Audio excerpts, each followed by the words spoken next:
বহুদিন আগের কথা, কত বছর আমরা জানি না। একজন প্রতাপশালী বাদশা ছিল, এখনকার বিশ্ব নেতাদের মতোই পরাশক্তি, ওই যে আসহাবুল কাহাফের মতো, বা ওই নমরুদের মতো, বা ওই যে ফেরাউন তার মতো একজন প্রতাপশালী বাদশা ছিল। তার অধীনে একজন বড় জাদুকর ছিল। কি ছিল? আচ্ছা, মজা আছে, ভালো করে বোঝেন। একটা বড় জাদুকর ছিল।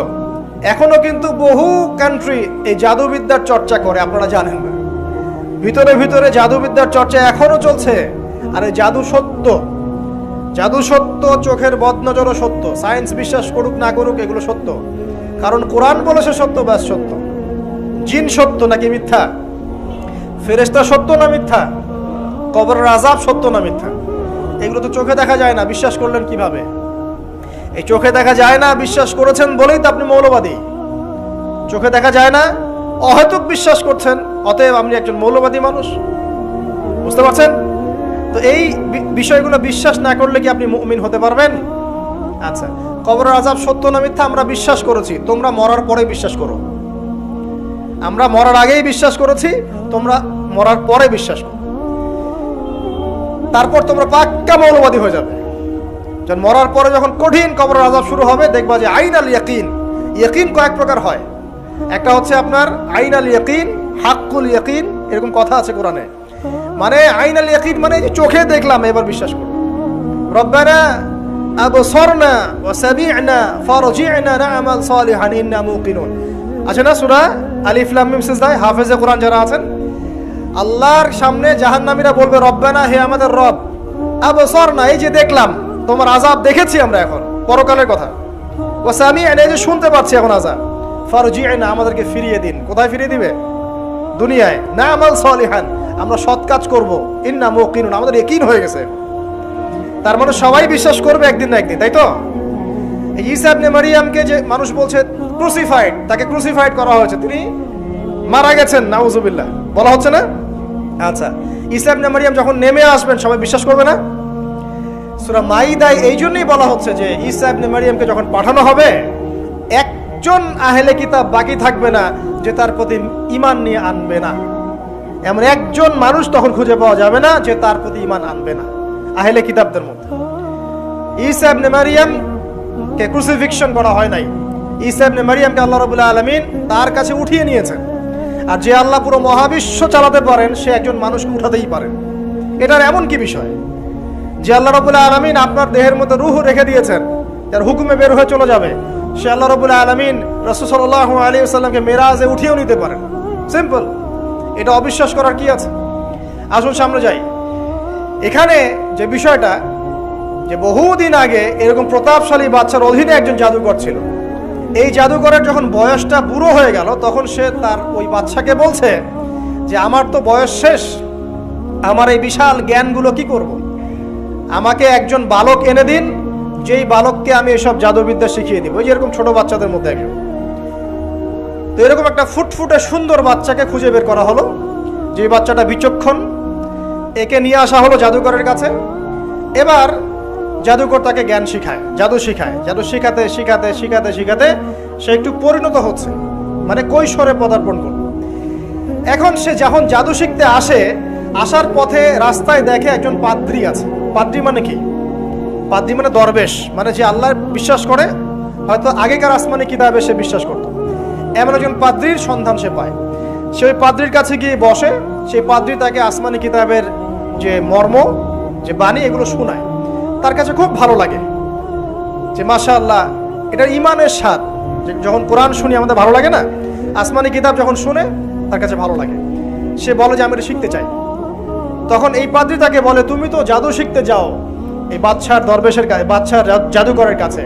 যদি ওরা জানতে পারে তাহলে তো সমস্যা। তাহলে উপায় কি? যখন তুমি ওখানে যাবে, যখন দেরি হয়ে যাবে, তখন বলবে বাসার থেকে বের হতে দেরি হয়েছে, বাসার থেকে বের হতে দেরি হয়েছে। আর আমার এখানে বসে যখন বাসায় যাবে, তখন বাসায় গিয়ে বলবে যে ওখান থেকে, ওই যে জাদুকরের কাছ থেকে আসতে দেরি হয়েছে। মানে কৌশল অবলম্বন করতে তিনি শিক্ষা দিলেন। কৌশলের প্রয়োজন আছে না? উদউ ইলা সাবিলি রাব্বিকা বিল হিকমা, হিকমার দরকার আছে না? সত্য থেকে সরে গিয়ে নয়, কিন্তু কৌশল তো করার দরকার আছে। নবী সাল্লাল্লাহু আলাইহি ওয়াসাল্লাম যে হিজরত করেছেন, মক্কা থেকে মদিনা চলে গিয়েছেন, সবাইকে জানান দিয়েছিলেন, এই শোনো আমি হিজরত করছি? জানান দিয়েছেন? রাতের বেলা বের হয়েছেন, কৌশল, রাতের বেলা বের হন নাই। এবং তাকে মারার জন্য চারপাশ থেকে লোক ঘিরে রেখেছিল, এর মধ্য দিয়ে আল্লাহ রাব্বুল আলামিন তাকে বের করে নিয়ে গেছে। তিনি কি সবার সামনে ফেসবুকে জানান দিয়েছেন, এই দেখো আমরা বেরোচ্ছি? তো তোমরা তো কৌশলই বুঝো না দিনের কাজের, যে কাজ হবে 1%, আই ওয়াশ হবে 99%। এখনকার এই যুগ, হ্যাঁ, দিনের কাজ হবে 1%, আই ওয়াশ শোডাউনই বেশি। এই শোডাউন করতে করতে মানুষের চোখ লাগে, যত চোখ লাগে তত সমস্যা সৃষ্টি হয়, এবং আস্তে আস্তে আস্তে আস্তে দিনের দায়রা মাইনাস হতে থাকে। এই যে এই বিষয়টার পিছনে তোমরাও দায়ী, কৌশল তো বোঝো না। তো স্মার্ট এবং বিচক্ষণ মুসলিমদের বড় অভাব আছে এখন পৃথিবীতে। যতক্ষণ পর্যন্ত বিচক্ষণতা অর্জিত হচ্ছে না, ততক্ষণ পর্যন্ত ইসলামের বিজয় হচ্ছে না, এটা মাথায় রাখেন। তারপর সামনে যান। এবার এই বাচ্চা খুব সুন্দর করে ব্যালেন্স করলো, একবার এখানে যায় একবার ওখানে যায়। এই করতে করতে ওই যে জাদুকরের ইন্তেকাল হয়ে গেল, মারা গেল জাদুকর। এবার এই বাচ্চার কাছে মাশাআল্লাহ অনেক এলেম কালাম আছে। এদিকে সে পাদ্রীর জ্ঞানে দীক্ষিত হচ্ছে। দীক্ষিত হতে হতে তার মধ্যে আল্লাহ পাকের প্রতি একটা পরিপূর্ণ ঈমান চলে আসে, সে মুসলিম হয়ে গেল আলহামদুলিল্লাহ।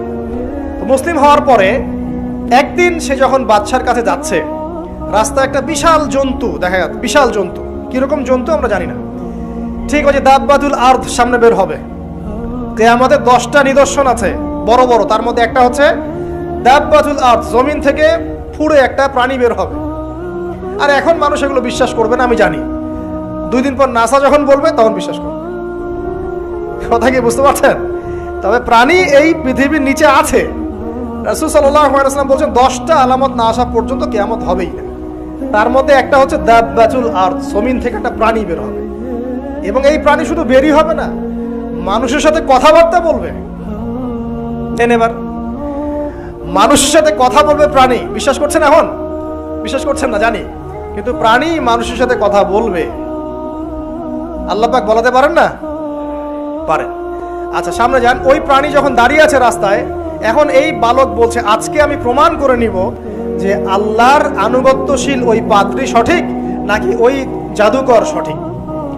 এবার সে একটা ইট হাতে নিল, পাথর হাতে নিয়ে সে বলছে, আল্লাহ তোমার কাছে যদি ওই জাদুকরের কাজের চাইতে এই পাদ্রীর কাজ বেশি পছন্দনীয় হয়, এই ইটের আঘাতে এই জন্তুকে তুমি মেরে ফেলো আল্লাহ। এই বলেছে বিসমিল্লাহ বলে পাথর নিক্ষেপ করলো। নিক্ষেপ করার সাথে সাথেই জন্তু ডেড। তখন তার আইন আল ইয়াকিন, হাক্কুল ইয়াকিন হয়ে গেল যে হ্যাঁ, আল্লাহর কাছে এই পাদ্রীর আমলই সবচেয়ে বেশি পছন্দনীয়। তার আর মনে কোনো সংশয় থাকলো না। কিশোর মানুষ না, কতটুকুই বা বোঝেন নাই? এবার তার মধ্যে একটা ইয়াকিন চলে আসলো এবং সে পরিপূর্ণ মুমিন মুসলিম হয়ে গেল। এবার যখন সে রাজ দরবারে যায়, তার কাছে পেশেন্ট আসে, মানে একজন মানুষ এসেছে, সে বলছে যে আমার চোখে সমস্যা। সে চোখে হাত দেয়, হাত দিয়ে বলে যে আপনি আল্লাহর প্রতি ঈমান নিয়ে আসেন, আমি আল্লাহর কাছে দোয়া করব, চোখ ভালো হয়ে যাবে। এভাবে পেশেন্ট আসে, সে বলে আল্লাহর প্রতি ঈমান নিয়ে আসেন, আমি দোয়া করব, ভালো হয়ে যাবে। এভাবে আস্তে আস্তে তার নাম এবং খ্যাতি ছড়িয়ে পড়তে লাগলো। যেই তার কাছে আসে সে বলে আগে মুসলিম হন, ইমানদার হন, আল্লাহর প্রতি বিশ্বাস করেন, আমি দোয়া করব, ভালো হয়ে যাবে। চোখ অন্ধ ভালো হয়ে যাচ্ছে, কুষ্ঠরোগী ভালো হয়ে যাচ্ছে, হ্যাঁ প্যারালাইজড রোগী ভালো হয়ে যাচ্ছে, আলহামদুলিল্লাহ। নবী ঈসা আলাইহিস সালাম এমনটা করেছিলেন না? আল্লাহ পাক চাইলে করতে পারেন। একদিন ওই রাজ দরবারের একজন মন্ত্রী আসছে, এবার ওই রাজার একজন এমপি সাহেব, তার চোখে সমস্যা। সে আসছে, এসে বলছে যে আমার এই চোখের সমস্যা, আমার চোখটাকে ভালো করার দরকার, তোমার কাছে কোনো ওষুধ আছে নাকি? সে বলছে যে আপনি আল্লাহর প্রতি ঈমান নিয়ে আসেন, আমি আল্লাহর কাছে দোয়া করব, আপনি ভালো হয়ে যাবেন। এবার সে আলহামদুলিল্লাহ ঈমান নিয়ে আনলো এবং সে ভালো হয়ে গেল। এই ভালো হয়ে যাওয়ার পরের দিন যখন সে আবার ওই পার্লামেন্টে গিয়েছে আর কি, ওদের তৎকালীন রাজদরবারে, এবার রাজা ওকে দেখে বলছে যে তোমার তো চোখ অন্ধ ছিল, কিভাবে শেফা লাভ করবে? তো সে বলে না কিভাবে শেফা লাভ করলো, সে বলতে চাচ্ছে না, কারণ সে আজ করছে যে বললে সমস্যা হবে। এক পর্যায়ে তাকে খুবই পিটুনি দেওয়া হচ্ছে, রিমান্ডে নিয়ে গিয়ে কঠিন মাইর দেওয়া হচ্ছে। এক পর্যায়ে সে মারের যন্ত্রণা সহ্য করতে না পারে বলে ফেললো যে ওই বাচ্চা, তার কাছে গিয়ে আমি আরোগ্য লাভ করেছি এবং সে আমাকে বলেছে যে তার রবের প্রতি ঈমান নিয়ে আসতে, তাহলে আমি শেফা লাভ করব। এই বাচ্চা এখন বলছে ফেরাউনের মতো যে আয়না রব্বুকুমুল আ'লা, আমি তো তোমাদের রব। নমরুদের মতো আমি তো তোমাদের রব। আমি তো জানি না যে আমি ছাড়া তোমাদের কোনো ইলাহ আছে? এবার এই লোকটাকে হত্যা করা হলো, এই এমপি সাহেবকে হত্যা করা হলো, বিকজ সে ঈমান নিয়ে আসে। এবার সেই বালককে ডেকে আনা হচ্ছে, বলা হচ্ছে বলো তুমি নাকি তোমার রবের নাম দিয়ে মানুষের ট্রিটমেন্ট করা শুরু করেছো। তখন সেই বালক বলছে, হ্যাঁ আমি এক আল্লাহর প্রতি বিশ্বাস করি এবং তার রাসূলের প্রতি বিশ্বাস করি, তার প্রেরিত আসমানি কিতাবে বিশ্বাস করি। এখন রাজা বলছে, আমি ছাড়া তোমাদের কোনো ইলাহ আছে আমি তো জানি না। এই সৈন্যবাহিনী শোনো, এই বালককে ধরো, ধরে নিয়ে গিয়ে উঁচু পাহাড়ে নিয়ে যাও, ওখান থেকে ফেলে দাও। কথা বুঝতে পারছেন? এবার তাকে নিয়ে যাওয়া হলো, ক্রস ফায়ার দেওয়া হবে, এবার উপরে নেওয়া হয়েছে, একদম পাহাড়ের উপরে। এবার ওই বালক উপরে উঠে একটা দোয়া করছে, এই দোয়াটা সবাই শিখে নেন। ওই বালক উপরে উঠে দোয়া করছে, আল্লাহুম্মা কফিনিহিম বিমা শি'তা, আল্লাহুম্মা কফিনিহিম বিমা শি'তা, আল্লাহুম্মা কফিনিহিম বিমা শি'তা। পাহাড় থরথর করে কাঁপা শুরু করলো এবং ওই সৈন্যবাহিনী পাহাড় থেকে পড়ে গেল, বালকের কিচ্ছু হলো না। আমি কিন্তু বানোয়াট কোনো গল্প বলছি না, এটা কোরআন থেকে বলছি এবং এটা তাফসীর। আপনি যে কোনো তাফসীর পড়েন, মারিফুল কোরআন, তাফসীর ইবনে কাসির, জালালাইন পড়ে দেখেন, পড়ে দেখেন আমার সাথে ডিবেট করার আগে। এবার সে বালক হেঁটে হেঁটে চলে আসলো রাজদরবারে। আবার কি ব্যাপার, তুমি মরো নাই? না, আল্লাহ আমাকে বাঁচিয়েছে, আমার রব আমাকে বাঁচিয়েছে। আবার পাঠানো হচ্ছে আরেক দল সেনাবাহিনীকে নিয়ে, যাও এবার ওকে সমুদ্রে নিয়ে যাও, সমুদ্রের মাছ সমুদ্রে ডুবিয়ে দিবে একদম। আবার সে ওখানে গিয়ে বলল, আল্লাহুম্মা কফিনিহিম বিমা শি'তা, হে আল্লাহ, অর্থ হচ্ছে হে আল্লাহ আমার বিপক্ষে যারা আছে আপনি যা দিয়ে ইচ্ছা ওদের বিরুদ্ধে আমাকে সাহায্য করেন। অর্থটা হচ্ছে এমন, আল্লাহুম্মা কফিনিহিম বিমা শি'তা, আল্লাহ আপনি আমার জন্য যথেষ্ট হয়ে যান, ওদের বিরুদ্ধে আমার জন্য যথেষ্ট হয়ে যান, যা ইচ্ছা তাই দিয়ে আপনি হেদায়েত করুন, মানে আমাকে হেফাজত করুন। ঠিক আছে, আল্লাহুম্মা কফিনিহিম বিমা শি'তা, ছোট্ট দোয়া। এবার ওই সমুদ্র উত্তাল হওয়া শুরু করলো এবং ওরা জাহাজ থেকে পড়ে গেল। এই বাচ্চা সেফলি আবার চলে আসলো রাজদরবারে। বিশ্বাস করছেন না? চলে আসলো। এবার আসার পরে বলছে, শোনেন, আমাকে এভাবে মারতে পারবেন না, আমাকে এইভাবে মারা যাবে না, আমি আপনাদেরকে বলে দিচ্ছি কিভাবে আপনি আমাকে মারতে পারবেন। তো বাচ্চা বলছে, কিভাবে মারতে পারবো বলো। তখন সেই বাচ্চাটা বলছে যে আপনি সমস্ত এলাকার মানুষকে এক জায়গায় জড়ো করবেন, মানে পুরো নেশনের যত মানুষ সবাইকে একটা মাঠে নিয়ে আসবেন, মাঠের মাঝখানে একটা গাছ রোপণ করবেন বা একটা কিছু স্তম্ভ নির্মাণ করবেন, সেখানে আমাকে বেঁধে ফেলবেন। বেঁধে ফেলার পরে আমার এই ধনুক থেকে একটা তীর বের করবেন, তীর বের করে আপনি নিজ হাতে এই তীরটাকে নিশানা দিবেন, দিয়ে বলবেন বিসমিল্লাহ আল্লাহর নামে, বিসমিল্লাহ আল্লাহর নামে, বিসমিল্লাহি রব্বি হাযাল গোলাম বলে ছুড়বেন। অর্থ হচ্ছে আমি এই রবের, আমি এই বাচ্চার রব, আমি এই বাচ্চার রব আল্লাহর নামে তীর ছুড়লাম, এটা বলে তীরটা নিক্ষেপ করবেন, তাহলে আমি মরবো, তার আগে মরবো। কথা কি বুঝতে পারছি? এবার তাই করা হলো, সমস্ত এলাকার মানুষকে এখানে জড়ো করা হলো। কথাটা ভালো করে বোঝেন, সমস্ত এলাকার মানুষ মানে কি, ওই এলাকার সব মানুষ, মানে মুমিন কাফের যে আছে সবগুলাকে একত্রিত করা হলো। করার পরে বাচ্চাটাকে এভাবে একটা জায়গায় বেঁধে দেওয়া হয়েছে, খেজুর গাছে, তাফসীরে এসেছে খেজুর গাছে। এবার সে এখান থেকে তীর বের করে বাচ্চা বলছে বিসমিল্লাহি রব্বি হাযাল গোলাম, নিক্ষেপ করলো। তীরটা ঠিক, আল্লাহ পাকের দৃষ্টি দেখেন এত সূক্ষ্ম, ওইটাই বর্ণনা করেছেন। তীরটা ঠিক বাচ্চার এই জায়গায় লেগেছে, এই যে মাথার এখান থেকে লেগে এদিকে বের হয়ে গেছে। ওই বাচ্চা ছেলেটার এই যে কপালের এই পার থেকে এই পার পর্যন্ত তীর চলে গেল এবং বাচ্চাটা শহীদ হয়ে গেল, আলহামদুলিল্লাহ। এবং এই বাচ্চাটা যখন মারা গেল বা শহীদ হয়ে গেল, আর সারা এলাকার মানুষ কি দেখলো, দেখলো যে বাচ্চা তাকে দুইবার চেষ্টা করে মারতে পারে নাই, কিন্তু তার রবের নাম যখন নেওয়া হয়েছে, আল্লাহর নাম নেওয়া হয়েছে, মারতে পেরেছে। দেন অ্যান্ড দেন পুরো এলাকার সমস্ত মানুষ মুসলিম হয়ে গেল, আলহামদুলিল্লাহ। একজন বাচ্চার জীবনের বিনিময়ে সমস্ত এলাকার মানুষ ইসলামের হেদায়েত পেয়ে গেল, আলহামদুলিল্লাহ। এবার বাচ্চার মাথা তো আরো খারাপ, একটাকেই সামলাতে পারছিলাম না, এবার তো সমস্ত এলাকার মানুষ মুসলিম হয়ে গেছে। এখন কি করবেন? এখন সেনাবাহিনীকে আদেশ করা হয়েছে সমস্ত মানুষগুলোকে জড়ো করো, জড়ো করে একটা গর্ত খোঁড়ো একটা গর্ত খুঁড়ে সেখানে আগুন জ্বালাও, আগুন জ্বালিয়ে সমস্ত মানুষকে ফেলে দাও। দৃশ্যটাকে কল্পনা করতে পারছেন? একটা পুরো এলাকার মানুষকে একটা মাঠের মধ্যে একত্রিত করে সেখানে আগুন জ্বালিয়ে সবাইকে সেখানে ফেলে দেওয়া হলো এবং তারা চতুর্দিক থেকে এটাকে অবলোকন করতে লাগলো, মজা উপভোগ করতে লাগলো। এটাই আল্লাহ পাক বলছেন, কুতিলা আসহাবুল উখদুদ ইয হুম আলাইহা কুউদ ওয়া হুম আলা মা ইয়াফআলুনা বিল মুমিনিনা শুহুদ। শেষ পর্যায়ে তাফসীরে এসেছে, শেষ পর্যায়ে একজন মায়ের কোলে একটা ছোট্ট বাচ্চা ছিল। তো সেই মা নিজে লাভ দিবে এটাতে তার কোনো সমস্যা নেই, কিন্তু বাচ্চাটাকে নিয়ে লাভ দেওয়ার জন্য সে ইতস্তত বোধ করছে। তখন আল্লাহ রাব্বুল আলামিন সেই ছোট্ট বাচ্চাটার কোলে, সেই ছোট্ট বাচ্চাটার জবানের মধ্যে আল্লাহর কুদরত নিদর্শন নাজিল করলেন। ওই বাচ্চাটা কথা বলা শুরু করলো। সেই বাচ্চাটা বলল, ইয়া উম্মা, হে আমার মা, লা তাখাফি, তুমি ভয় করো না, ফাইন্নাকি আলাল হক, কারণ আপনি সত্যের উপর আছেন, লাভ দিন। যারাই সে অগ্নিকুণ্ডে সেদিন লাভ দিয়েছে তারাই জান্নাতের স্বাদ পেয়েছে, আলহামদুলিল্লাহ।